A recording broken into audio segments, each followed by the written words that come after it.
Welcome back to Yaya's Jumbled Bin. I'm Yaya, and in this segment, we're going to freeze squash. So we will have some delicious squash throughout the year to do casseroles with. First of all, you need to put some water in your blancher. Fill it about 3/4 full, put the top on it, and turn your heat on high to bring it to a boil. While that's getting ready to boil, we're going to wash our squash. Make sure you wash the ends real good. Bad spots we'll cut off in a minute. Wash them real good. And we're going to cut the ends, cut both ends off.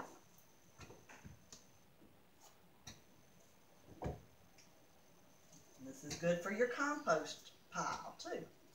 Save those ends for your compost pile. But just cut all the ends off, and then we're going to slice them up and put them in our insert for the blancher. You can either slice them by hand like this with a sharp knife, put them in there, or I use my Veg-O-Matic. My mother-in-law gave this to me 30 years ago, and it is still going strong. Now, y'all, you probably can't buy one now, but so you can, find some type of vegetable slicer, but this is a very good one if you can find one. You just slice. Makes it a lot easier. Goes a lot quicker.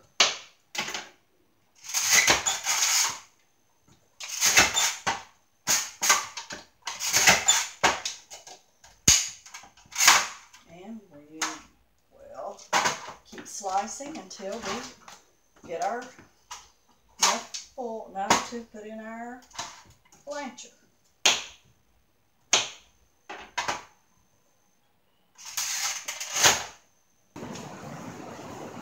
Alright, our water is boiling. Remove the lid. Make sure you use a pot holder.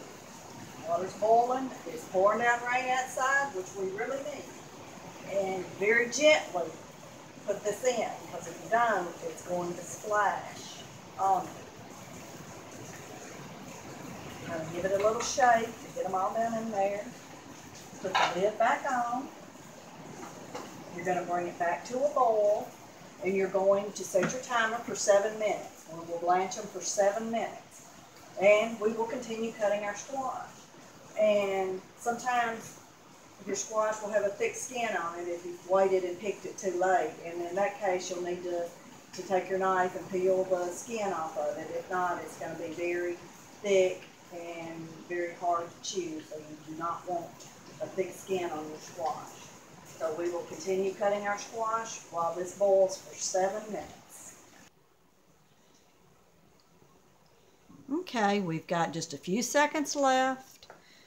So when we get to 0, alright, we're going to take the top off. I'm going to turn my heat back up because I had to cut it down because it was boiling too fast.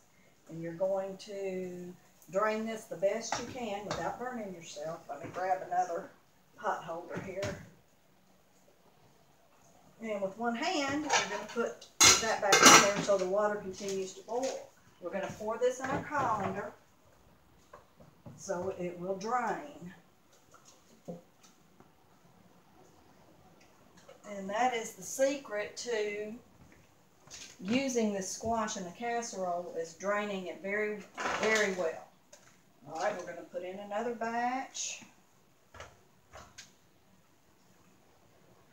Because if you don't drain your squash and get all the liquid out, as much liquid as you can, it will be very mushy and it'll be a lot more water than it will be squash. All right, fill that up just about halfway. Believe our water's up to a boil. Take the lid off. Shake it down. Put that back in there. Very easy so you don't splash.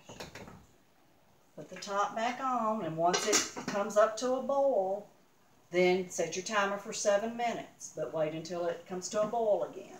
We will continue blanching until we use all of our squash up.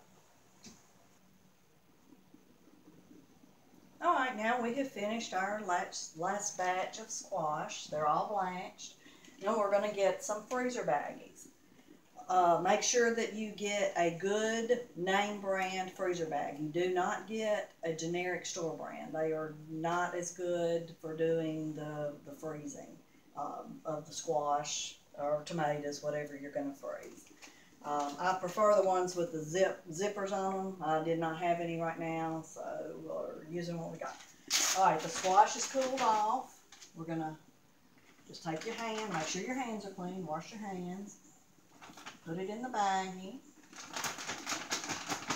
kind of do it down.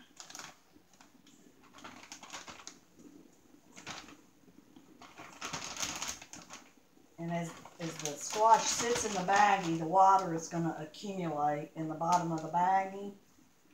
So we want to let it sit for a few hours to get all that water accumulated. Make sure you have enough room.